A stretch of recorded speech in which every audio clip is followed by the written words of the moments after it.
Hello, my name's Sophie Woodward and I'm a Professor of Sociology at the University of Manchester. I'm also the co-investigator for the National Centre for Research Methods, where I lead in creative methods. So welcome to this In Conversation event, and it's on the topic of material methods. So you may have seen some of the other videos on this, and if not, please do have a watch.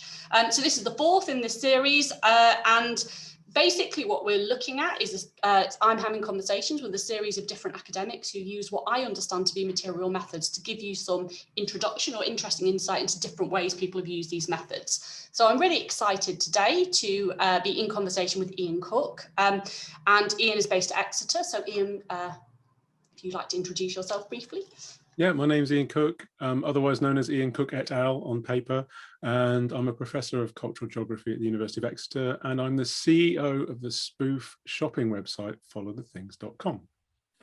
Brilliant, thank you. So Ian's done lots and lots of things that I would consider to be sort of different material methods, but today I think we're going to talk specifically about political Lego, and also how that links to follow the things. So follow the things is a kind of methodological approach. I think it's been used quite widely in geography, but also perhaps a little bit in other disciplines. But I think there's quite an interesting take that you have on it, Ian. So I think what I'd like to do then is just, if I could ask you to start off by telling me about what is political Lego, and also, if possible, how does that link to follow the things?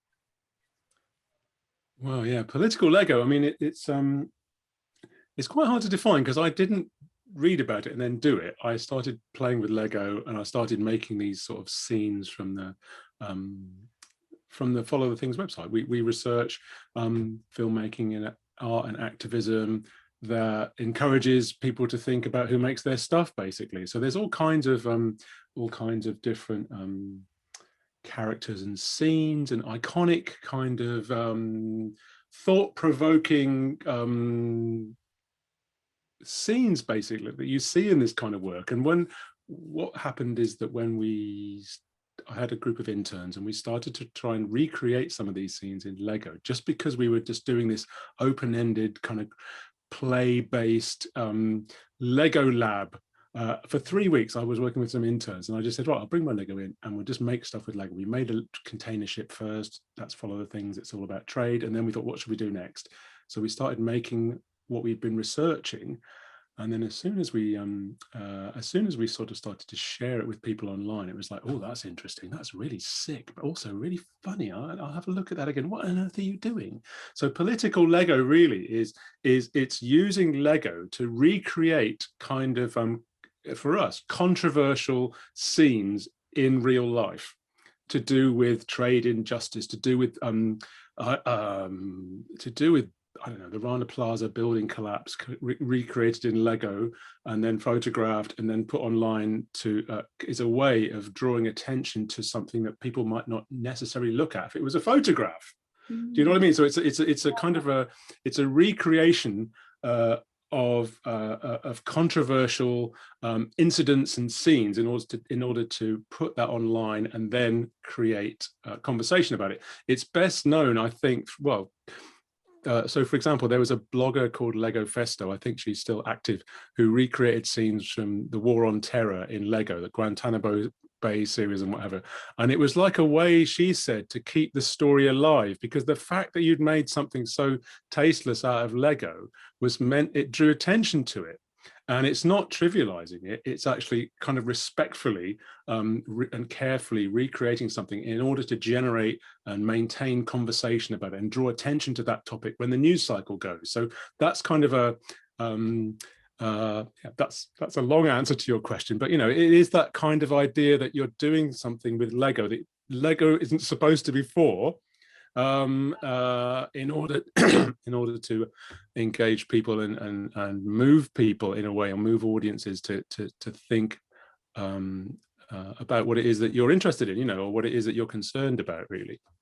I think that idea of the kind of you know, the recreation of things that happen, but also I think what's really interesting what you said is the kind of ways in which these things have effects as well, and that the kind of intentional politics in that, I guess, as well, in terms of sort of produce the act of recreating these scenes, but also the act of trying to get things, these kind of Lego seems to have effects on people as well. And that seems to be some of what you're saying around the kind of totally. generating conversations. Yeah, interesting. Yeah, I mean, it's not political Play-Doh.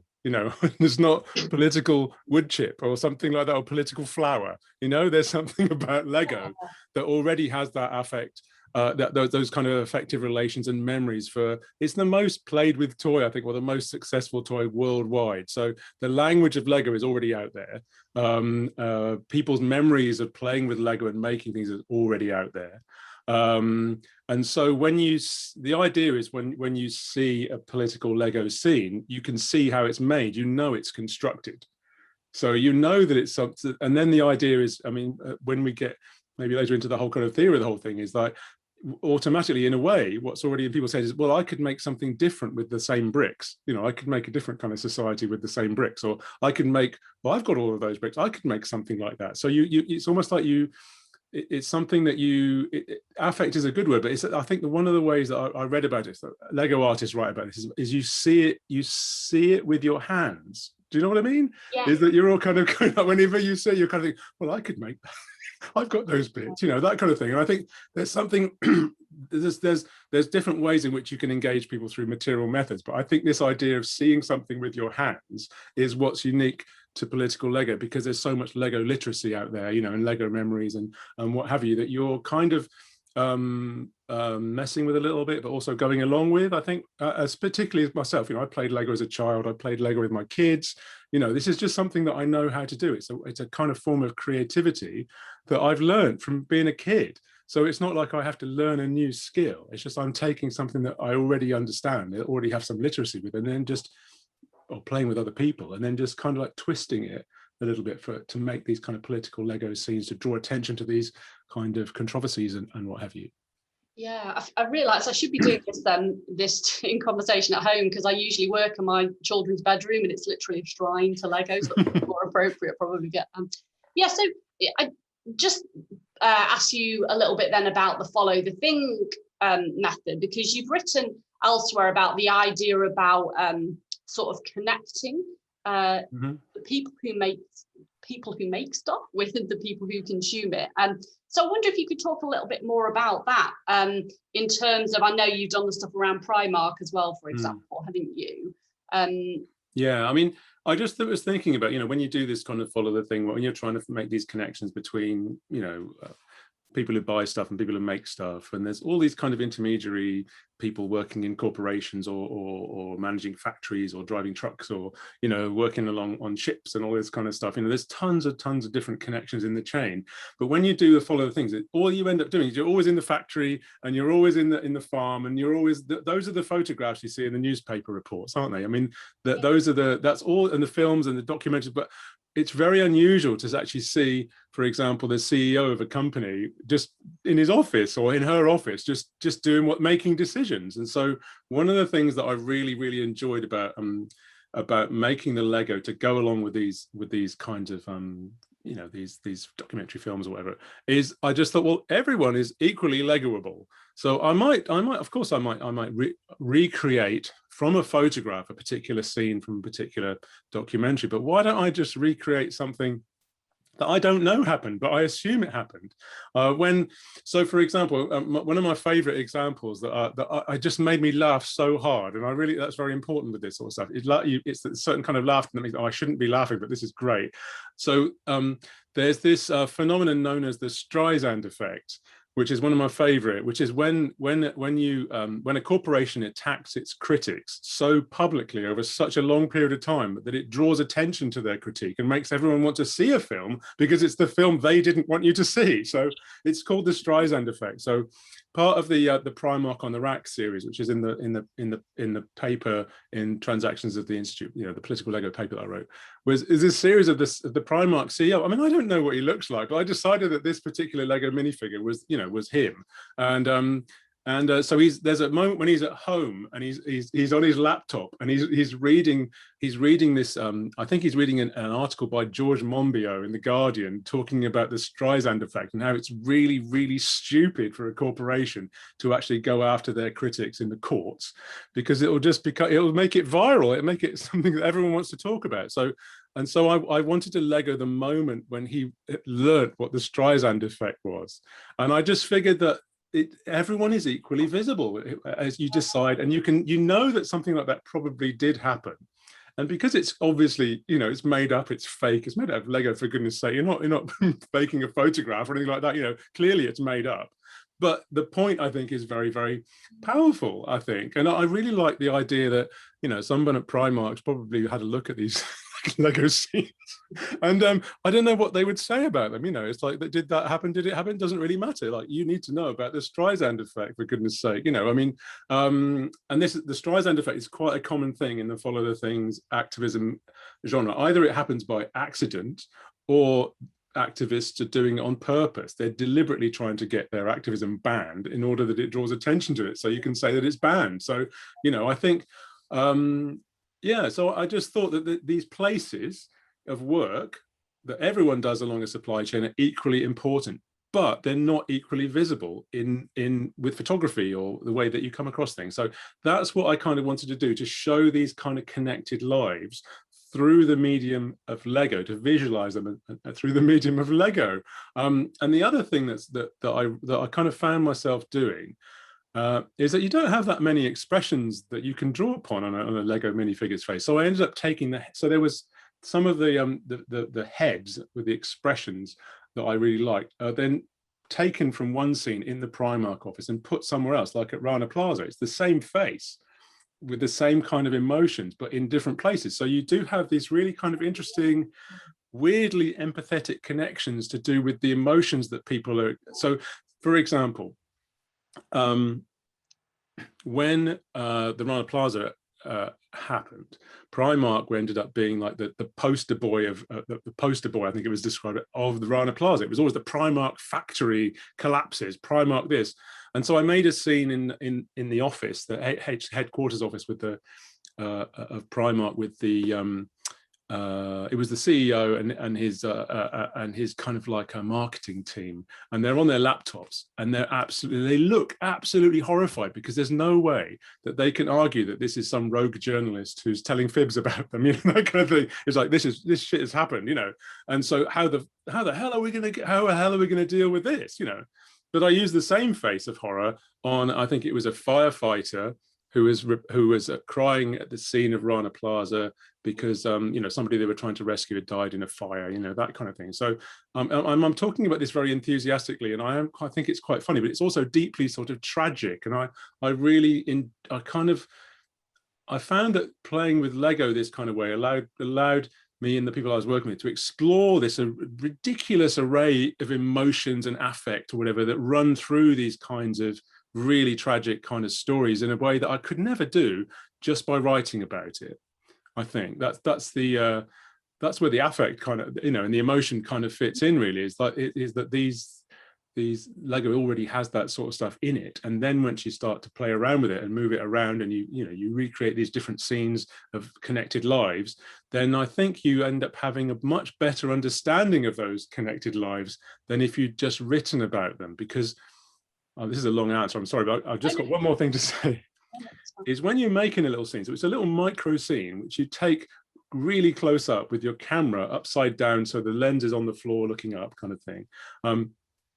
You're thinking so carefully about the choice of the facial expressions, the clothes that people can wear. There's not very many. And then the sort of accessories and how it's all lined up so that there's a certain kind of interaction going on, the eyes are meeting, or you know, that kind of thing, that there's a certain kind of drama, and you photograph it, excuse me, fiddle with it a little bit more until you think, oh, that's it.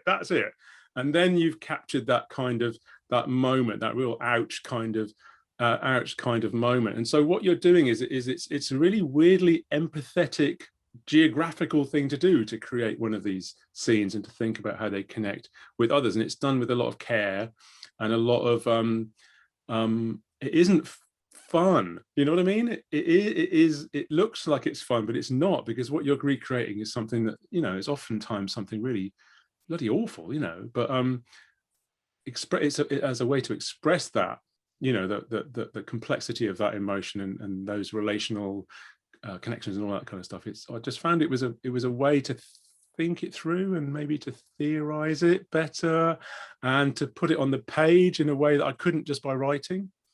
Yeah, I mean, that's some really interesting things there, because I particularly like this idea of it's kind of rethinking a lot of that follow the thing method. It's not just, because I think in lots of ways follow the thing is being reduced to the idea that you follow the commodity chain all the way through, but I think almost the kind of imaginative bit, but also visualizing different points, I think is really interesting, like the things that aren't always made visible. So I think that's really interesting. But this, what you've just said about thinking through the doing Lego is just really fascinating, I think. And that brings me into one of the kind of main things that I wanted to talk about, is how we can think about political Lego as a kind of material method. Because one way of thinking about material methods is that they are methods to understand materiality, but the other is how we use the stuff of everyday life, whether that's an object interview or whether it is political Lego, how these kind of material practices are different methods because they help us to approach something differently or think about something differently.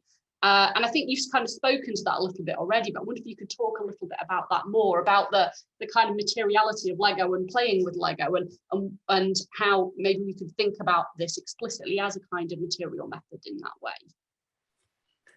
Yeah, I mean, I suppose the way that I've tried to do that, because I started off doing this political Lego with, I think there were 6 of us, and we're all doing our various sort of things and showing it to one another, and we had quite an intense kind of you can imagine, quite entertaining but intense and really kind of like super serious kind of conversations about how to do this respectfully and how to do this in a way that would, you know, capture people's attention. So there was something about, I did the Primark series on my own, but the way that the political Lego works much better is when you're doing it with other people. So you might be sitting in a room, you know, with everyone doing their own thing, or you might I mean, during the I used my political Lego as for in the pension strike for the UCU as well. So I created this character called Lego VC. Yeah. Now, the thing is, I always did those creations, but they were all based on conversations in the picket line and cafes and stuff like that. And I would just churn them over and then just create this thing and put it online, you know. But the Lego Lab concept is really I found to be really we were going to do this, weren't we, in that workshop in Manchester, but it never happened because of COVID. But the idea would be is that I just bring along my Lego, and I've got a very specialist collection of Lego because it's got tons of minifigures and lots of weird accessories and not very many blocks, because I'm not trying to recreate Wembley Stadium, you know, it's just tiny little close-up things, you know. So there was a project that I was involved in called Blood Bricks, and it was about the brick trade in Bangladesh, I think it was. That's right, and the bricks that were being made there and exported to the UK, and it was about brick kilns and the labour and what have you. And so I got together with the people in the team and some other brick specialists, and had a Lego lab, which is appropriate, you know, plastic bricks and, you know, normal bricks. And one of the things that was really amazing there is that I wasn't sure how it would go, but they seemed to be quite confident. So I thought, well, I'll go with it. So they had employed a photographer to document their fieldwork, and he'd produced these amazing photographs, but they weren't able to use some of them because they had not been taken according to academic ethics. Informed consent. I don't know exactly I don't know. I don't want to go too much into that because that's their thing. But so what we said is, well, why they showed me these photographs, and it's like, God, why don't you recreate those in Lego? And they recreated them in Lego, and they were just so brilliant. They were absolutely amazingly moving photographs that almost had seemed to have the same, if not more, sort of affective power than the photographs themselves. So then we had different other people who were Legoing their knowledge of the brick trade, and that they produced these kinds of amazing work. And I think because everybody knew how to play Lego and everyone knew about the brick trade, and so it was just a question of rummaging around. Basically, you put all the Lego on the table, and people don't necessarily know what they're going to do because you get inspiration from the pieces themselves. So this is part of the material method thing. You don't picture what you want to do and then find the pieces. It's kind of going backwards and forwards between some rough idea and what's there, and then you end up having to use all kinds of, I don't know, I wanted to do this. One of the Primark ones is this, is this journalist interviewing a firefighter outside Rana Plaza, and the microphone that the journalist is holding to interview the firefighter is actually a Lego fork upside down. So you have to improvise, you know, with what you've got. If you don't have a Lego microphone, it's like, well, just find something else that kind of works like that, you know. So there is this kind of interplay between the you know, what you've actually got, the materials you've got, and the ideas that you have. And so it isn't like you're not materializing a thought. Do you know what I mean? There's this dialogue going on between the materials and the ideas, and it's almost like what you thought you were going to do, what you end up doing, are often very, very different to each other, because you might have a great idea, and then when you make it, it just looks bad, you know. So you have to just take it to pieces and talk to somebody else and see what they're doing, and then they'll give you a piece, and, you know, that kind of thing. In the process of having the conversation with all, you know, that rustling Lego noise as the soundtrack kind of thing, you end up having a very, very serious conversation, and then you share what you've, you know, you share what you've made, usually by tweeting it or putting it on Instagram or something like that, and then you put it on the screen to see what everyone has actually produced. And it just as a method, it was a fantastic way of having a serious conversation, but not starting off by saying, let's have a serious conversation. You know, let's just make some stuff. Let's just make what it is we're thinking about. And in the process, things start to bubble up, and you end up having quite a profound, I find it very, very difficult if someone expects me to say profound things in an interview. Yeah. You know, I'm much sooner be sitting around making something, and things just bubble up, you know, as and when, you know, they come into your mind, you know. So, but I think the other thing about it is I know I haven't done this yet, but there is that kind of ideas as well about, so a lot of my ideas about this come from a geographer called Tara Woodward, who's a geographer, a ludic geographer, a geographer of play. And a lot of this comes from her doing research where she's playing with kids, basically, you know, making Lego or an Airfix kit or playing a video game or something like that, you know. So as a research method, doing something and then the conversation bubbles up. And that conversation can be really, you know, really, really fascinating, but you have no idea what's going to happen. But if you get the right people in the right, I always think if you get a really interesting combination of people in a comfortable space with all some materials there to play with, you know that something's going to happen. You don't know exactly what it is, but you know that something interesting is going to happen. It's kind of like party planning in a way, but, you know, a lot of research is like that, I think, isn't it? But getting people together with something to do, to make together. Or with Lego, there's the convention of parallel play, isn't there, as well? So we're not making the same, we're just playing together, but separately. And I just think it kind of works as a way of, you know, for me anyway, it works as a way of generating these kinds of conversations. It's really interesting, because on one level, it is the kind of the ways in which the kind of act of making does generate interesting talk. But I think one thing as well I'm really interested in that's come out a little bit of what you say is the ways in which, on one level, it's going with what Lego is and what it's always intended to be, which is imaginative, playful, creative. But at the same time, there's this kind of subversive element in it as well. Mm-hmm. And I'm really interested in the ways in which the materiality of Lego allows that coexistence, because it allows people to play, because that's what it was always intended for. But at the same time, it is the subversion. It's not going against that. That's kind of part of Lego, because you can mix and match, and you can make a tower and smash it straight away, can't you? That's it's not what the you know, the instructions tell you to do, but there's a lot of that comes from people's experience of Lego. It's very, very, because I think it's the Lego movie, isn't it? It's the tension between, I don't know if you've seen it, but yeah. It's the tension between sticking to what the instructions on the box and then just making whatever comes to mind, and if you want to make something that's annoying or funny or something like that, you know, it'll kind of just come out, really, I think. But yeah, I know what you mean. It's very, very, I think play is subversive. So I mean, that's what I would say anyway. It's not like you're joining them together. I think they genuinely are. I really like that critical use of playfulness that I think Lego allows, because it is, you know, this idea that it is play, but play doesn't somehow mean, you know, something trivial, or, you know, it's actually, that is a way to think. At one point you wrote in the article about issues that are really difficult to handle, they're almost too hard, and actually playing with Lego is a way to kind of process them and deal with them, and the models also allow people a route into it, maybe in a way that a photo wouldn't. I mean, you've read that article, haven't you? I mean, what the idea is that the photographs do a lot in that article. They're not just illustrations. They should be kind of jumping out the page or something like that. I mean, what was it? What caught your eye, or what was your experience? Do you mind me asking? I mean, what I find really interesting is Lego is so familiar to me. It's such a part of my life all the time. I have 3 small children, so I see it all the time. And I think, so I obviously read it and saw those images in that lens, and that Lego is everywhere. And what really got me is this idea about the kind of familiarity and the strangeness, in that Lego is so familiar to me, but seeing an image of a kind of political scene or seeing an image in an article is so not. And so there's this weird kind of moment of familiarity and comfort, but also stepping back thinking, but this is about that.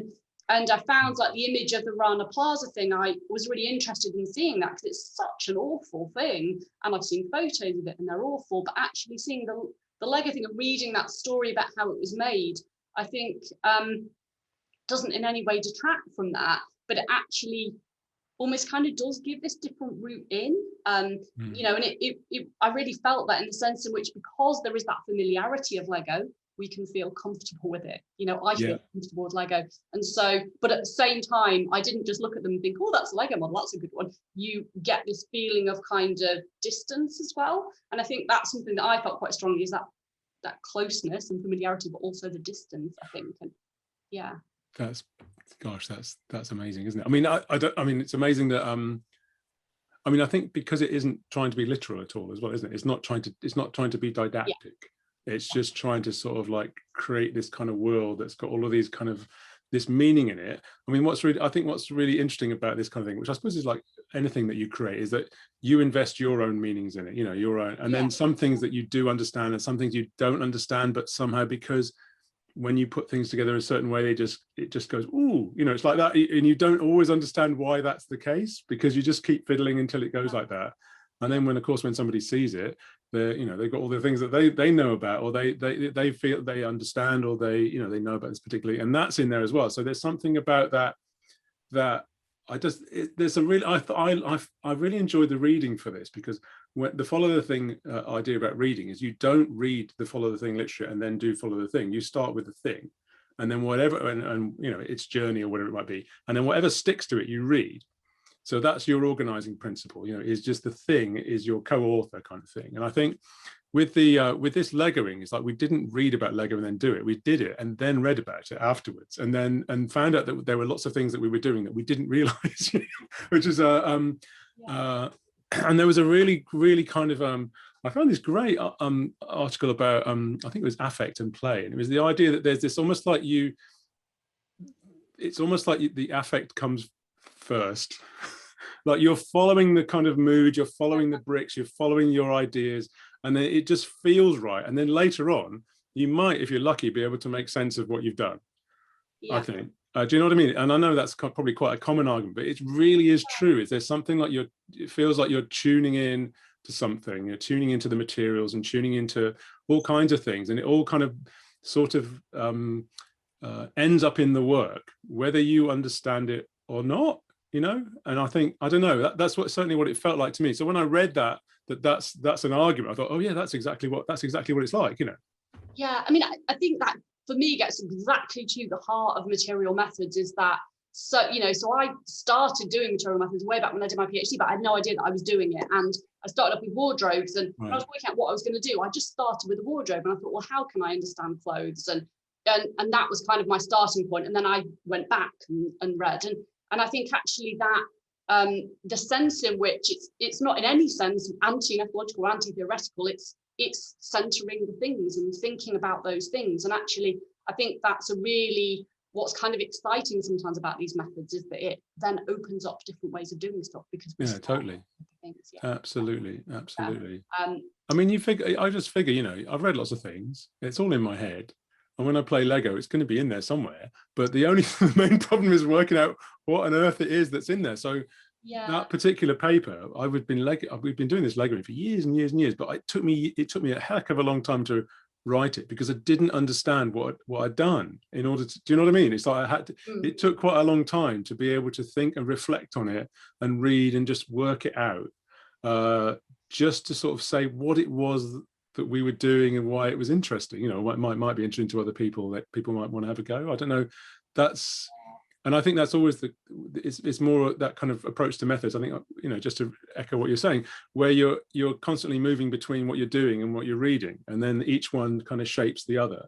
And I think that's just for me, that's a follow the thing method anyway, because you're constantly this thing. You're taking whatever it might be that you're researching, and you know, you're finding it in a different context where people are talking about all these things. So I better read about those things. You know, now, you know, that's a similar kind of. It's like an attitude to research, isn't it? Really, that it's going to be all right. It's going to be all right, but it is kind of, sometimes you've just got to go with the flow. If it's interesting and you're enjoying it and people are talking to you about stuff, and it's like you're in the right place. Whether or not you fully understand why you're in the right place is something to work out a bit later on. Yeah, I think, I mean, that definitely resonates with what I do, and I like this idea that actually it isn't always that, you know, because one of the things that I've really thought in material methods is trying to disassemble this relation between theory, methods, empirical, is that actually often with the material methods you start with the stuff and then you are doing the theory and method. Yeah, absolutely. Yeah, it's theorizing. It's helping you to theorize. It's drawing it draws your attention to combinations of things. To me, the follow the thing method and the Legoing, it just draws your attention to all kinds of things that you might not normally find together theoretically. I think, and that's the theorizing process. It's the joining together all of these different disparate sort of ideas and concepts and what have you. And that's why, in a way, the narrative approach to presenting it is so important, because that theorization is part of that unfolding process oriented narrative of the work. Yeah, no, really interesting. So I would like to ask you a little bit about disciplinarity, actually, partly because I think a lot of material methods involve the kind of drawing of stuff from maybe the arts or from design, and kind of using them to think through whether that's geographical or sociological kind of questions. So I guess I just wanted to ask you a little bit about the place of kind of the method of follow the things or the method of political Lego within your own discipline, or if you think it's kind of just trans-discipline. I mean, the follow the things is for me inherently geographical because it's multi-sited, you know, it connects up different places and, you know, scale and distance, all the classic place, you know, all the sort of classic geographical things that we claim are our own, which but aren't, you know. So to an extent, that's definitely the case. And the you know, and the Lego recreations are about recreating something that happens somewhere. It's recreating a place and a moment, you know, that kind of thing. But I just think it's like you're trying to understand something. So anything that sticks, anything that helps you understand it is what you read, you know. So for example, I was thinking when I did my I did a paper years ago on Caribbean hot pepper sauce, and it was made in Jamaica and eaten in the UK, and I'd managed to do this kind of multi-sited ethnography all the way through. But part of it, I had to understand the most ridiculous combination of things in order to understand that journey. So I had to know something about, I think I got really interested in flies at one point. So the plant, the particular, I think it was a Scotch bonnet pepper or something like that, it was susceptible to a particular kind of fly. And so the fly and its life and it's you know, whatever it needed to survive on these just needed to be interrupted in order for that flow to take place. So I have to know about flies. The next thing I know, I'm trying to work out why it is that people like hot kind of these kind of capsaicin, I think it's called capsaicin, which is the enzyme in the chili peppers that gives you that kind of hot sensation. So then I was reading all this stuff about how the tongue works, you know, and the different taste receptors. And I remember having to get in touch with a Japanese academic who was the world's foremost expert on tongue capsaicin, just to say that, have I got this right, you know, that kind of thing. And then I'm talking about political economy and structural adjustment and all of these kinds of things, all in the same sort of space. So and I kind of I think the theorization is possible. That I'd never be able to theorize these things abstractly. It got in a month of Sundays, and I'd never even imagined that I had to put them together at all. But I think because it's about you're always talking about the thing, and you're always trying to understand part of its life, you can sort of like move 2 steps away from the thing, talk about this particular, and then come back. You don't have to be the world's expert on these things, but it's I mean, and that's inevitably going to be, you know, cross-disciplinary, transdisciplinary, whatever, post-disciplinary, whatever you want it to be. But it's almost like it's in an accessible kind of way. Of course you have to talk about these flies, of course you have to talk, they can ruin the whole, the whole supply chain. Of course you have to talk about the tongue and capsaicin, because that's what people, you can't, it's almost like you've got to, all the stones have got to be unturned one way or another, haven't they, just to join it all together. So it is inherently like that, I think. And it's the same with the Lego. It's like, I have to understand what I'm Legoing, but I also have to understand Lego itself, and the story of Lego, the politics of Lego, that everyone is yellow because it's kids don't understand race, that kind of thing. It's all that stuff is all combined together, so it's inherently got to be. I mean, it can be located in geography because I'm a cultural geographer, and this is the sort of thing that is encouraged there. So that's why I'm happy to call myself a cultural geographer, because I'm not kind of swimming against the current, here. It's just kind of what cultural geographers do. So that's a good thing about the disciplinarity, being in the right bit of your discipline, which encourages you to not be in the discipline kind of thing, No, I guess that's the thing, isn't it, is that no matter how much you're asking questions that come from your discipline, if you're doing material method or material-based research, you always have to understand the stuff itself, whatever that is. And I guess that's whether that is the Lego. So the final question was to ask you about then was about the kind of the future of the method. So whether that's for you, how you could imagine developing it, or how you think you could imagine other people might develop it, what the possibilities of it are as a method. I don't know. I published this paper. It's been published for 3 years now, and at the end of it, it says, why don't you try with your Lego or your, Sylvanian families or your Hello Kitty figurines? And I thought that I might get some response. I haven't got anything. So I think specifically with the with the Lego, I don't think that it's just part of a much broader kind of creative practice, that is being that's taking over in all kinds of ways. So for example, one of my PhD students is doing a research on homeless women, and she's developed this methodology of manicure. So she's going to offer manicures to homeless women, and in the process of them doing their nails, they're going to have this kind of conversation, so it's just that it's more to do with the principles of the creative methods, really. And I'm not doing this alone. We've got a very, very active creative geographies kind of bunch of people in my department.